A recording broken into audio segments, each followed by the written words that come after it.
2 Saint খরচ করে মাত্র 30 সেকেন্ডে কোনো কোডিং নলেজ ছাড়া, কোনো বাস্তব অভিজ্ঞতা ছাড়াই টোকেন বানানো যায়। এই প্ল্যাটফর্মে এখন পর্যন্ত 1,20,00,000-এরও বেশি টোকেন লঞ্চ হয়েছে।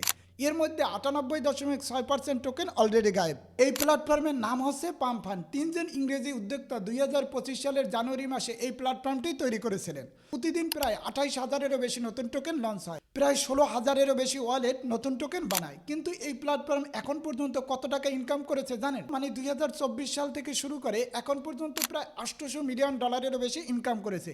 এক মাসে সর্বোচ্চ $137 মিলিয়ন ইনকাম করেছিল। একদিনে সর্বোচ্চ $15 মিলিয়ন ইনকাম করেছিল। সবচাইতে বড় ইনকামটা করেছিল তারা নিজেরা একটা পাম্প নামের টোকেন লঞ্চ করেছিল, যেটা মাত্র 12 মিনিটের ব্যবধানে $500 মিলিয়ন মার্কেট ক্যাপ তৈরি করেছিল। এত বড় বড় ডলারের শোনার পর আপনার মস্তিষ্ক বলতে আছে ক্রিপ্টো ইজ মাই লাইফ। এখন বাস্তবতা একটু ল্যান্ড করি। যারা এই টোকেনে ইনভেস্টমেন্ট করেছিল, সলিটাস ল্যাবস নামের একটা প্রতিষ্ঠান এদের উপরে গবেষণা করেছিল। দেখা গেছে এখানে 98.6% মানুষই টাকা হারায়। সেইতে মজার আর ইন্টারেস্টিং একটা ঘটনা ঘটেছিল, যেখানে 13 বছরের একটা বাচ্চা কিডস নামের একটা টোকেন লঞ্চ করেছিল। এটা মাত্র 8 মিনিটের ব্যবধানে $30,000 মার্কেট ক্যাপ তৈরি করেছিল। এটা কিন্তু ইউকেতে বর্তমানে ব্যান আছে, ইউএসও ক্লাস অ্যাকশনের মামলা চলছে।